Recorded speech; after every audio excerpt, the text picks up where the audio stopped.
Okay, so day three. Day three, we woke up that morning to blue skies and sunshine. Be careful with this one, Justin. Thanks, Simon. And we knew at that point, without a cloud in the sky, we're going to be in for a great day. So after breakfast, we set off on the trails, and what we found was not only the skies dried up, but the trails had dried up also. Now, without any mud bogs to speak of as such thing, the biggest obstacle we found that day was the bedrock.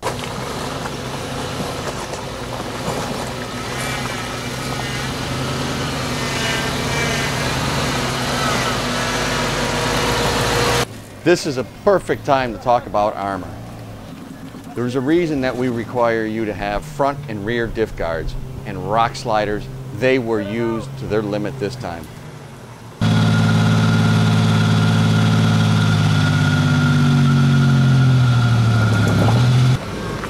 Cut it hard now. Easy does it.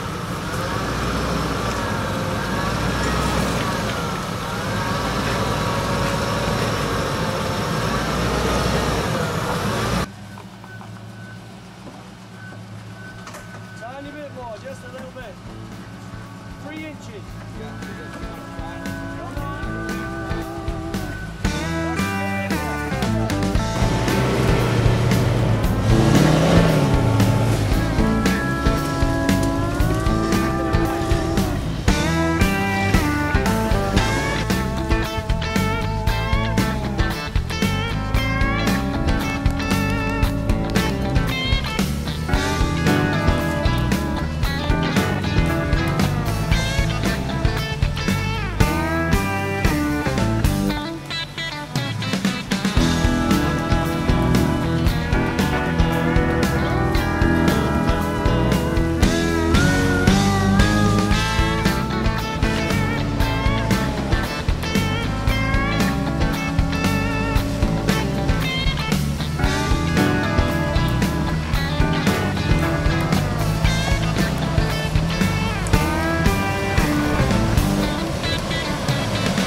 So yeah, at one point we came to the king of all hills for that particular expedition. It was very steep, it was very long, and the terrain was very loose as well.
There was one point we were trying to winch Justin back into position, and there really wasn't a lot to winch from.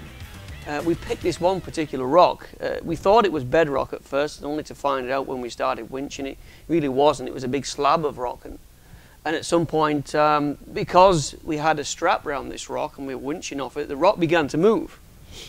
By having Dana and myself jump on the rock and pretty much hugging each other, it only took that to hold the rock down, and we managed to pull Justin's truck a little bit extra.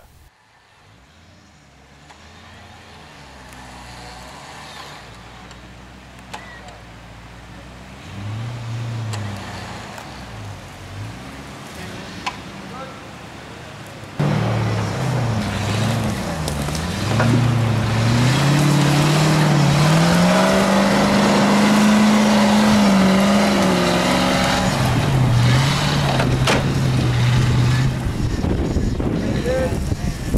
we were, day 3, and we were faced with some pretty steep hill climbs, and a lot of the trucks were exercised quite well, and I have to hang my head in shame because my suspension just was not up to the task. Somewhere along the way, a stick or a rock got jammed in between the spring and the spring retainer and bent the retainer. In doing so, it twisted the spring out of position and it would not reseat for me. So the whole team again got together and worked as a group to put my truck back together. He's always in the freaking way, ain't he? My wife likes the back of my head, but nothing else. Here it says right there. Yep. No. Oh, keep going. Yep. Watch your fingers. Watch your pinch points. Right. So we'll just take it apart. Heat it up and bang Heat it up. Get it on a rock. and bang it. Beat it straight. Just putting these back in. So I got a propane thing. I got a acetylene propane. we'll heat it. Okay. Again, as luck would have it, we had the right tradesman on the job. Dana Hammersley is a blacksmith, or Farrower. and we needed a piece of metal bet back into place, and there he was, hammer in hand, fixing it. That is some fine quality Italian metal right there. Can't believe it would bend that way. Now we knew we need reinforced. Dana, could you make me a little Retainer necklace or something? I can. Dana, Ruth, do me a favor. Yes, sir. I need a lucky 8 emblem. So finally it came out because the retainer's bent, right? It must have gotten bent somehow. Because if the retainer doesn't bend, that thing doesn't come out. Right, this will line back up. coil As we spring- jack it up, it's going to line. And at the same time, the coil spring touched the tire, and then the tire shift the spring and bend it. I bet that's what happened. I bet the spring just caught the tyre and all that force bent those at the ends of that steel bar up.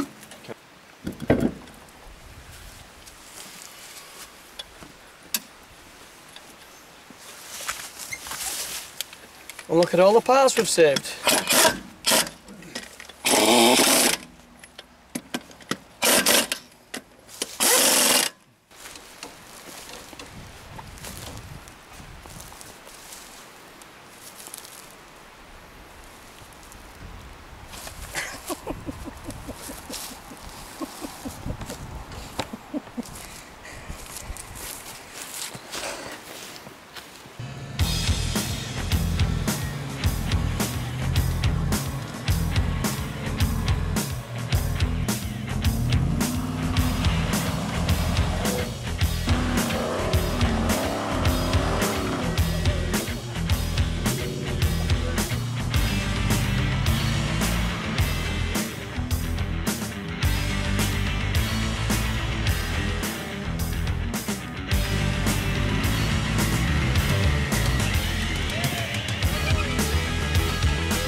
Even on day 3, as far as we'd come and as much driving as we'd done, the excitement was still getting the better out of some of us. And on this one big mud bog crossing, Patrick and I, we had a couple of goes at some inertia-based crossings and failed attempts at that.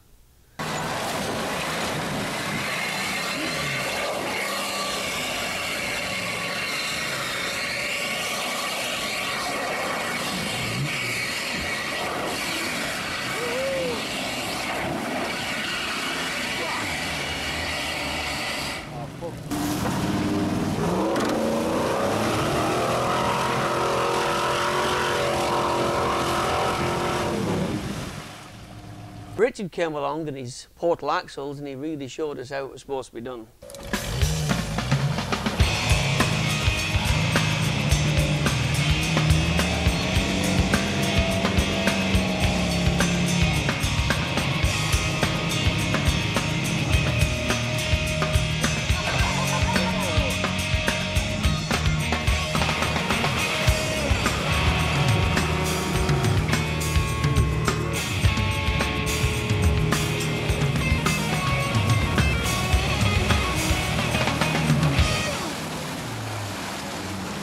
after some heavy winching through the bogs, we found ourselves at day 3's campsite.